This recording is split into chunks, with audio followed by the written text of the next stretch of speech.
All right, what's up, everyone? Welcome to Talk Murder to Me. And tonight I got a lovely, lovely story for you guys. What's up, Shram? Martin, Joanne, already here. Thanks for being here. Yeah, hey, everyone. I hope everyone's having a wonderful day. It's Saturday. It is 61 degrees here, which is not bad. Mm-hmm. And I don't know. We haven't seen Jen for a while. Jen's here now. No. I keep forgetting you're over there. Sorry. We do this every day, so it's like... And we missed 2 days last week, actually. Yeah. Last night, and I forget whatever night it was. When Yeah. we were so I think down for the count. When we started this, I want to say it was the end of September. Mm-hmm. And since then, I want to say we've only missed 3 days. Is that correct? I think so. Something like that. So that's like, what, 90 days? Almost. That's pretty good. Pretty impressive. Mm-hmm. Yeah, that's great. Good job, guys. Oh, man. So any new Supremos or tacos to call out? We do have a new taco, a small taco. Really? Yes, Kendra. Welcome, Kendra. Thanks, Kendra. Thank you so much, Kendra. Thank you for supporting us. I didn't think we'd have any. I thought we would lose a bunch since I haven't been putting out episodes. We actually haven't lost anyone in 30 days. That's amazing. No way, really? Yeah. All right. I'm worried about the color of this liquid, Jen. Don't worry. It's not what you think it is. It's not whiskey. It's not. I was going to say, it better effing not be, because I wouldn't do that to you. So this surprise shot is for Sam. Sam. Thank you so much, Sam. To Sam. Surprise shots. Surprise shots. We don't know what they are because they're a surprise. That's been a while since I've done that. In our festive shot glasses, thank you for bringing them, Jen. Yes. There's no tree to hang them on this year, but... No. And I mean, I could hang them on my house, but I would forget them. Yeah, that's true. So, did you get a tree? Did you get your tree? I did. Mm-hmm. Nice. I put it up. It's good. I've warned John, since we're not doing any decorating this year, just you wait next year. The only tree I'm going to have is the one in my bong this year. I got to get a bong and some weed. Cheers. Cheers. Cheers. I didn't like that, Jen. What was that? Spice rum. It wasn't bad. Thank you, Sam. Was that Sam's request? No, there was no request. Thank you so much, Sam. That was great. Oh, man. Well, I'm excited to do a story. Yes. You don't even know what the fuck I'm talking about. I'm just excited to do a story. Yeah. Jacksonville, Florida. What do you guys know about that? In 2010, Southern... What? Nothing. You asked us a question Never and you mind. didn't let us answer it. Well, tell me about it. Tell me about Jacksonville. We may have had a roommate that lived there at one point. Oh, that's true. That's true. That's true. Whatever. That's what y'all were laughing about. No. That wasn't what y'all were laughing about? No. I was actually going to refer to from The Good Place. The guy was from Jacksonville. Oh, yeah. Remember? Yes. Yes. No, who? Like portals. What was his name? Jason. Yes. Oh, yeah. Yes. I didn't like him at first, but... He became my favorite, I think. Yeah. I never finished that show. All right, This is good. This is where we're going. This exact house right here. Is that Victorian style? What Yeah, do we got it's... here? All right, let me tell you a little Seems bit. out of place for Florida. No. Yeah. This is the house we're going to tonight. I'm going to tell you in a later episode about why this house is so effing huge. It's not because there are a bunch of wealthy people that live there. In fact, this street is nothing but big old Gothic manors. Okay.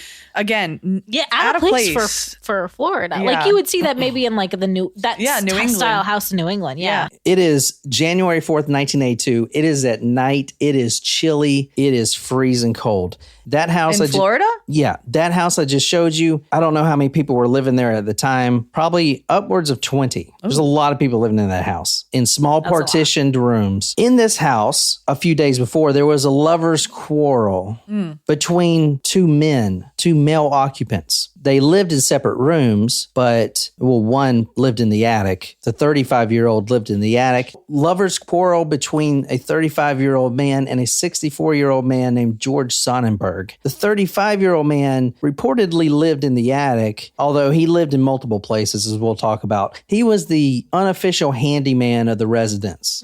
Earlier that day, he was fixing the sink downstairs. There's one big kitchen area. He was working on that. And George, he was just someone who was kind of down on his luck. He was an Army veteran, a really nice guy. He just hit a point in life where his luck got down on him, and And that's why he moved into this house, as you would, because the rent is super cheap. You're living in a little partition.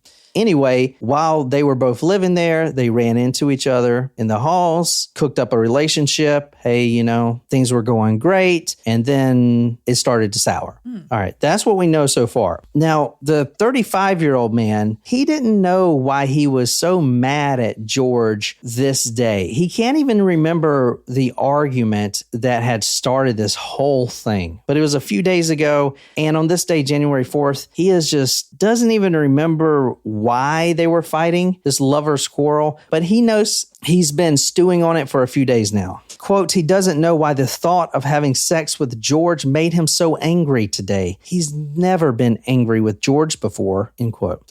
Now, this man, 35-year-old, he goes back to his room in the attic and he starts drinking a little bit. He walks out of the house and he goes to a nearby boarding house right down the street, which is his other boyfriend's house. Oh. And he's going to have furious sex with this boyfriend.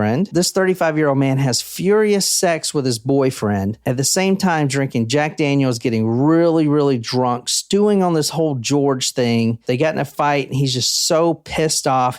He storms out of the room and he goes back to that house on 117 East Street. And he goes to the room of George Sonnenberg. From author Dr. Tim Gilmore, he liked to watch things burn. Watching things burn made him smile and squint and shake his head slowly from side to side like he was luxuriating in something creamy and velvety. Ew. He liked to watch things burn. So he just leaves his boyfriend's house. He's walking down the street and he's just, man, I just want to see it burn. I want to see George burn. Burn for this. Burn for this lover's quarrel, right? Now, in the house, there were other occupants. It wasn't just George. For instance, there was a Regina Hershey, 15-year-old. Her husband, her newly... What, did you say 15-year-old? Yeah, 15-year-old. Her husband? Her husband, yeah. So she... And this is... Good catch. Florida in 2010? No, this is 1982. Oh, why did you say 2010? I didn't say 2010. No, I was talking to myself. 15-year-old Regina Hershey, she did tell the paper that she was 16, but she was actually 15, had just eloped with her 19-year-old husband. And a little bit about her real quick.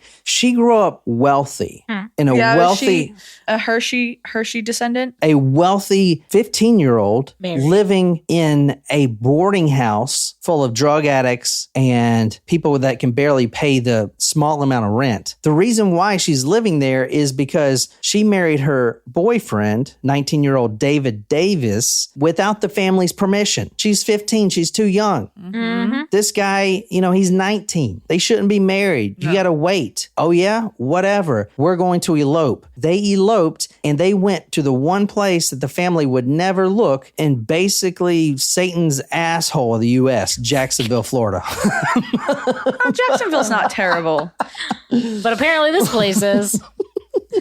The family would never find her there, and she knew that, even though they had to live in the seedy neighborhood. And like I said, y'all saw the house. It's beautiful. Mm-hmm. But at the time, drug addicts, prostitution was there. I mean, it was rampant vice in that house. But she moved in there with her boyfriend, now husband, after they eloped. We're at January 4th, 1982. It is the middle of the night. We're talking about 4 a.m. And Regina, she starts to smell smoke. The husband gets up, turns on the light, and they look under the door frame, and the smoke is coming in. Now, they're upstairs, so this isn't good. There's only one way to get out of the house. Well, two ways, actually. If you jump out the window, go down the stairs. So they're like, all right, it's probably not a big deal. Somebody probably left the oven on. Let's get out of here. Mm-hmm. Her and the husband walk out of the room, and they are immediately met with a wall of flames. Oh, dang. Oh, boy. Not only blocking the staircase, but actually pushing them back into their own room. They could barely even have the door open. The flames were just... Now, you saw the house is not burnt down. It's still there. The flames were big enough where they could not descend down the stairs at all. Okay. There was only one way out at this point, and that was to jump out of the second floor window. So if we go back real quick to the Google Earth, if you guys want to see how far that is. So we're talking, she's right here, this double window. Yep. Or excuse me, right here. This double window right here. Yeah. So from here to the ground, from that top double window to the ground, that's how far she was. That's scary. It's a scary jump. Yeah. So I don't know. What do you think? 10 feet, 12 feet, maybe 15. More, maybe? yeah. 15? Yeah. Yeah. I mean, it's not going to kill you, most likely, but you are going to break some bones if you jump. I mean, not me because I'm like a spider, but Okay. Like a spider? most people are Or going Spider-Man. to break some bones jump. Most people are going to break their bones jumping there. But what's the alternative? You can't go running through the fire. No. No. Smoke begins filling up the room. The boyfriend pushes her back in and says, oh, shit. We got to jump. We got to jump out of the window. He starts prying this window back. Just finally gets it open. And they both kind of get out on the ledge there. Okay. Now, she is not on board with this plan. She is not I'd going to be jump. terrified. She's Yeah. a 15-year-old girl to jump 15 feet down. She is not on board. All right. But then the boyfriend says this. The house is going to burn down and no one's going to get here in time. I'm going to jump. Then I want you to jump, and I'm going to do the best I can to catch you. So the boyfriend jumps. He makes it safely, and then he calls up to her. Okay, you ready? Now, before this, he told her, okay, very important, do not lock your legs when you jump. Bend your knees when you hit the ground. Just keep them bent the whole time. When you jump out, just have your knees bent. Boom. Do not lock your knees. You guys know that, right? If you lock your knees, you freaking, Shatter. they go backwards and shit. She is now crying hysterically. The room is getting hotter. Her eyes are burning, not only from the smoke, but the flames are actually coming through the door, her bedroom door. And she's like, I can't do it. I can't do it. She starts to scream, I can't do it. You have to jump. He's calling up to her. This house is burning down and no one is coming. No one is coming. Mm-hmm. She did jump that night. She jumped out that night. She flung herself out of that window. The husband did not catch her. Oh, no. I mean, not on purpose. He just, Oh, okay. yeah, he didn't purposely. Just stand there, watch her. Step back. Whoa, that was a close one. Well, hey, this is talk murder to me. I was like, is this an elaborate ploy? I don't know. She jumped that night. She flung herself from the window. She did heed his advice about bending her knees. However, she landed straight on her back. Oh, no. And that back broke. Ooh. However, at this point, she's faring better than George Sonnenberg, who was still tied up in his room. Dang. Tied up to a chair, a wooden chair with a rag in his mouth, and watching the fire that had emanated from his mattress engulf him completely. And he would later, they pulled him out, but he would die of fire complications from this. The fire marshal knew that it was deliberately set on top of that mattress. There was an arsonist that did this, or someone that set it on fire. And from the Times Union, Captain Jerry Hears, an investigator for the fire marshal's office, said the fire apparently started on a mattress in the vacant first floor room. The fire possibly started by someone smoking on the mattress, he said. Now, keep in mind, they do not know the whole story with this lover's quarrel or the fact that this 35-year-old man is living in the attic. Okay. They don't know who's living here. Yeah. They don't Bunch of know random who's living people. here, and they don't really give a shit. This is a boarding house run by a slumlord. They don't really care. Let's be honest. You know what I'm saying? Right. These are all down on your luck people anyway, whatever.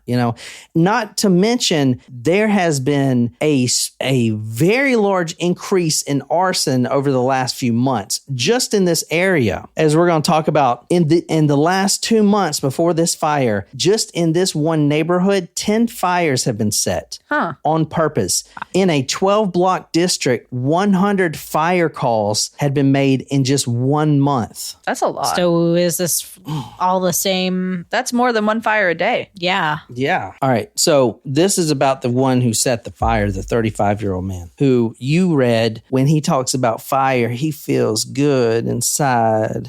He feels real good. Yeah. There's Like some he's- disturbing comments there. Yeah. Like he's swimming in velvety goodness. I'm going to talk how he talks on this. Okay.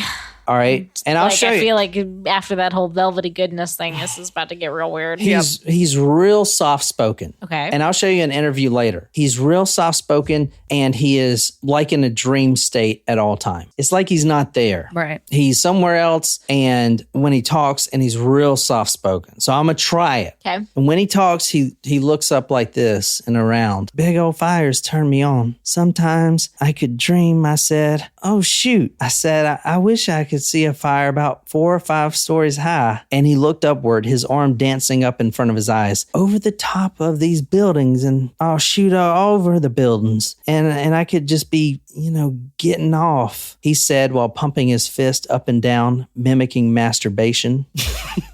Jesus. What? So fire is sexually arousing to him? Yeah. He is the 35-year-old power maniac that we're talking about. That's what he calls it. I'm what you call a power maniac. A power maniac can be most anything, but I'm what you call a power maniac. I like to see a whole city burned down. A whole city. I'm a power maniac. No, he says, okay. He calls it power maniac, but he pyromaniac. It took me a second. I was like, is that his murder nickname? Because that's a weird nickname to give yourself. He says, I'm what you call it. What do they call it? Power maniac. Power maniac. I like fires. That was actually pretty good. Wow. All right. Do y'all know who we're talking about? No. Anyone on the live chat know? I like to see the whole building, the whole city burn down. And he grabs his crotch. That's who we're talking about tonight.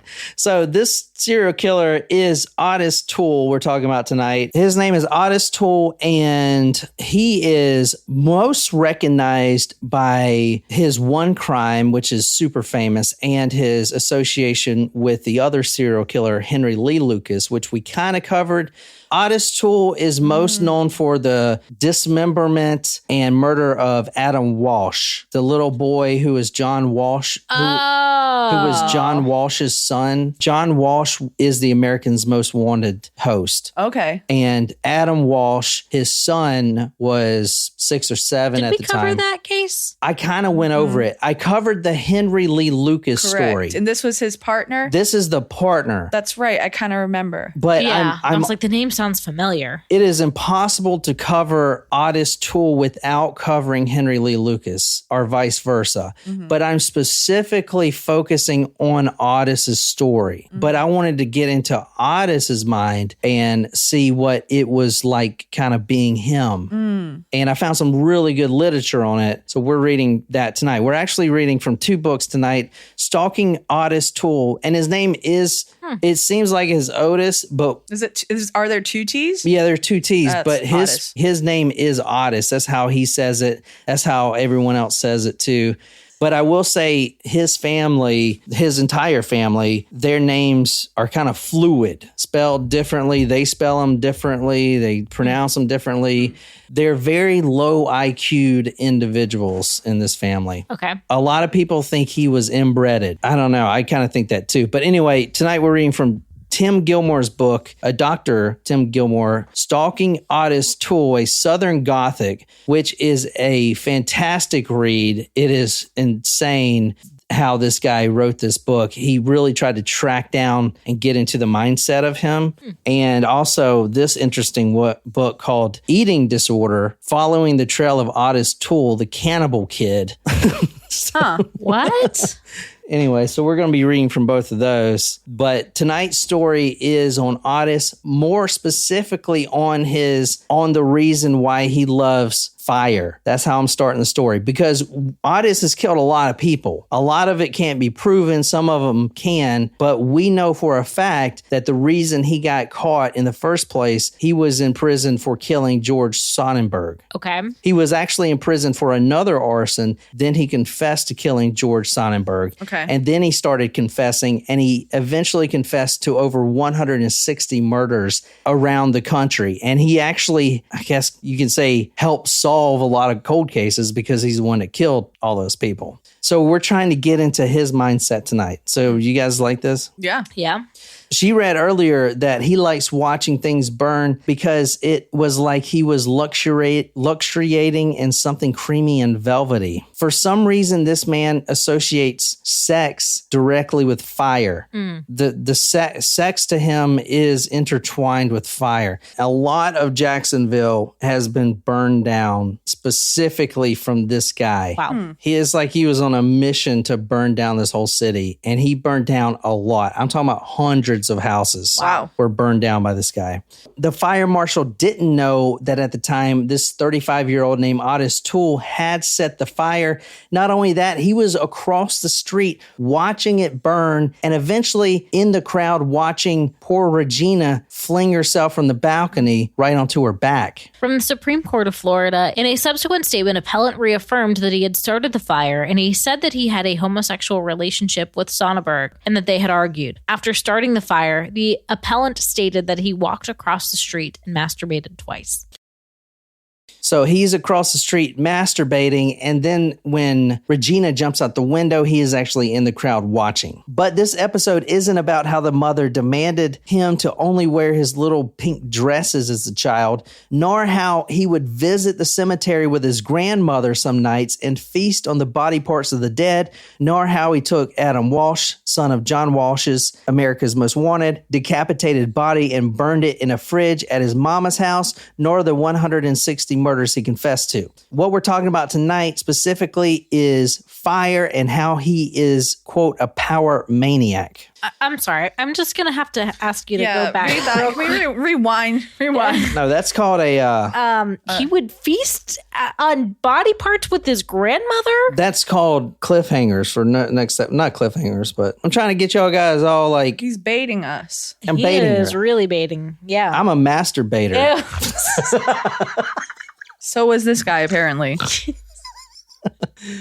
Oh, man. So let's talk about this. Why is he so addicted to fire? That's the first episode I wanted to ask. Let's talk about his first memories. The first memories of Ottis Toole. Okay. Growing up in a dysfunctional household. Very dysfunctional. At 7 years old, Ottis was in the family garage. Living in the family garage? No, just playing in the family. It's a good clarifying question, though. Yeah. At 7 years old, Ottis was playing in the family garage like he usually does. He had just got done playing with some of his dolls, and he had already removed his dress and wig and wiped off his makeup from his lips. So he's in his underwear now, and he finds Daddy's matches on the shelf, and he wants to see some of his dolls burn. He's 7 years old at the time. Daddy comes home in his beat up car and he sees the smoke barreling out of the garage. Ooh. Now, I'm going to read this verbatim from what the father said from what Ottis testified. Quote, "You little dumb shit. You trying to burn the place down?" His father says. Terrified, Ottis says, "No, Daddy, I was just playing around. You want to play with fire? You going to get burned, boy." The most cliche saying ever. Mm-hmm. All right. At this point, the daddy grabs little Ottis in his underwear by the wrist and drags the boy into the kitchen, and he lights the gas stove. He then rips Ottis's hand and puts it over the flame, the open flame, and starts burning his forearm.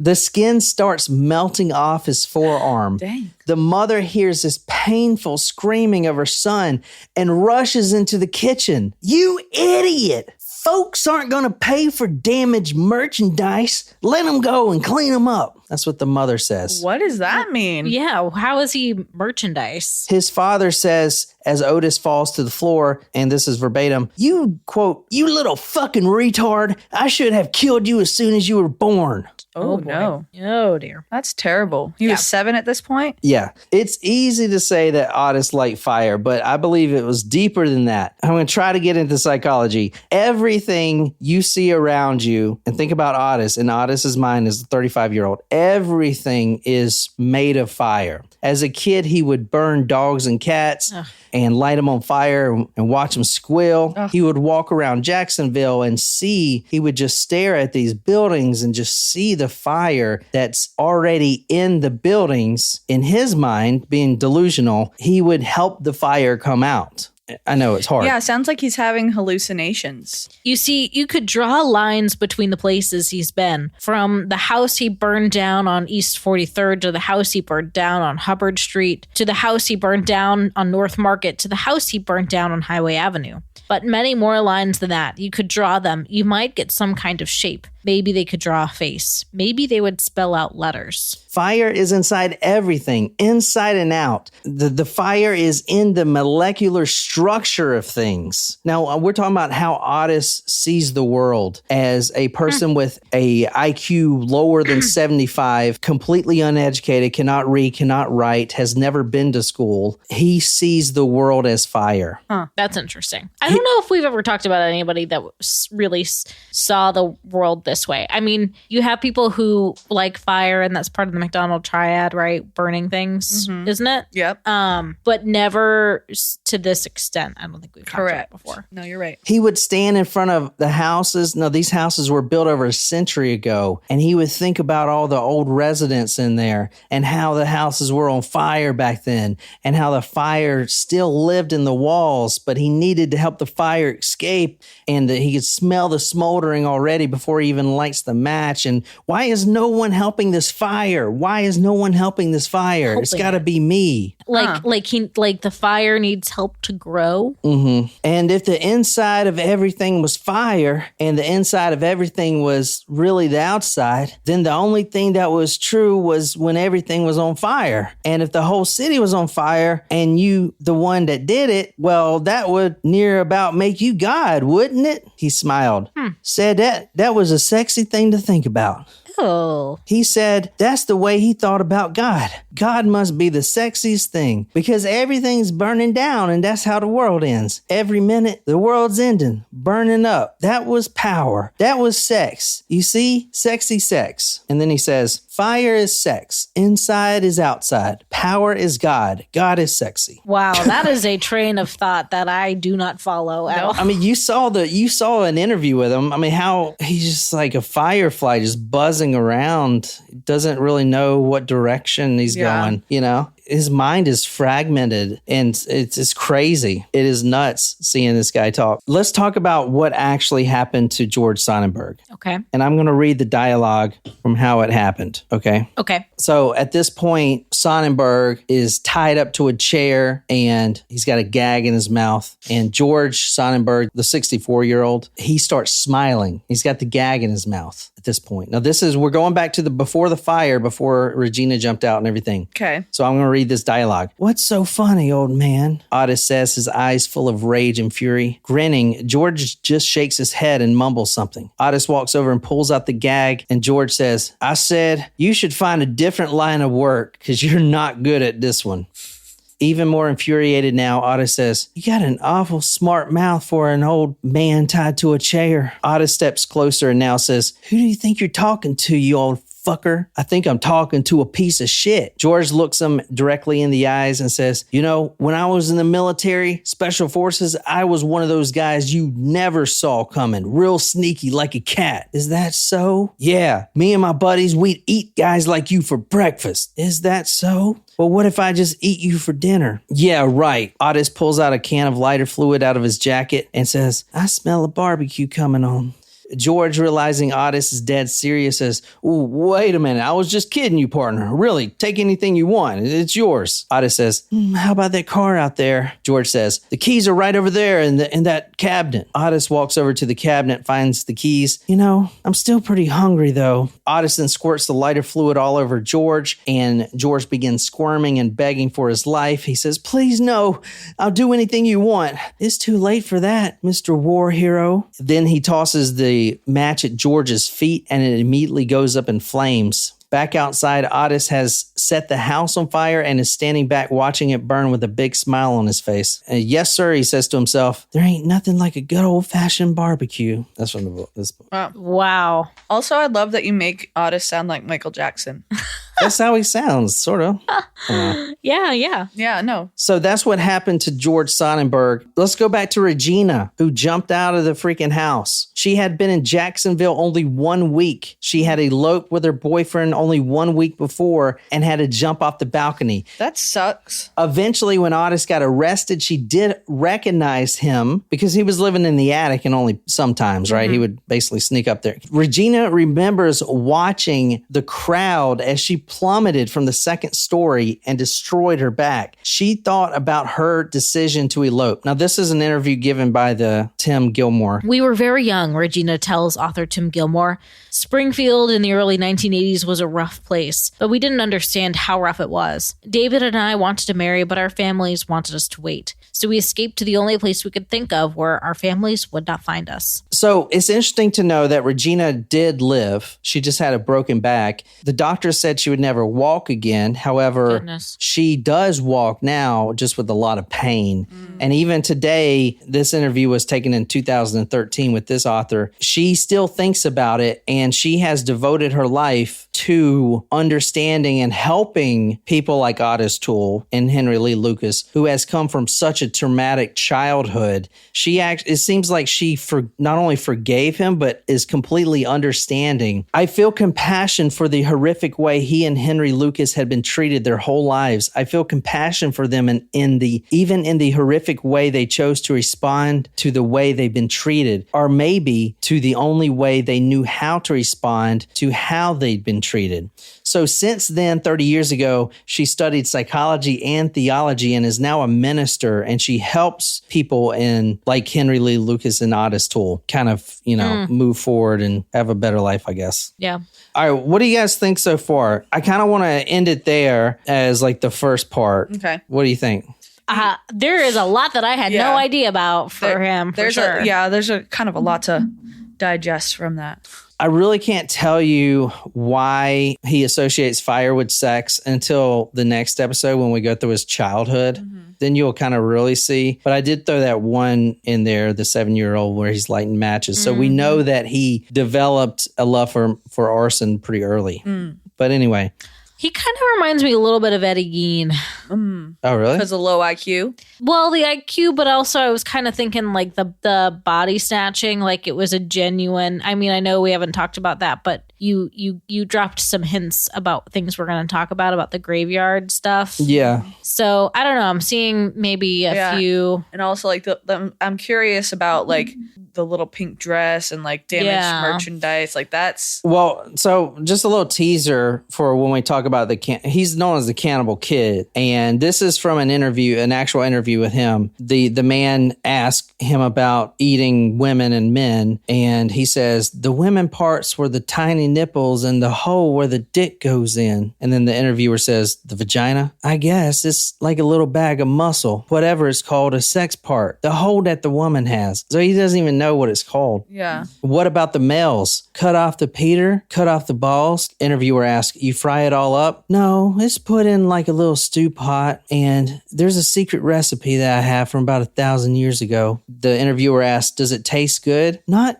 bad. The part of the woman around the pussy hole is like lips, sort of chewy and rubbery. The balls are damn good when fried. Use a little batter and a fryer, and it's a real treat. Crispy, like a crispy chestnut. Fresh fried balls is one of my favorites. Oh, he sounds... He's like a Pee Wee Gaskins too. You know you're going to have to read all this interview shit. Maybe Jen and I will take turns. I'm like a little queasy just after hearing that one. Yeah, he but we're going to go through his first murder when he was only a teenager. 160 murders. Wow. That's a lot.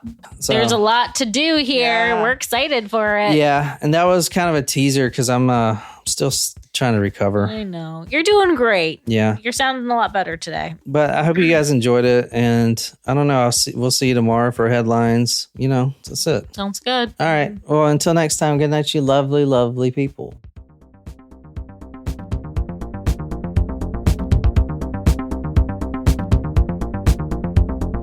I kind of run this shit.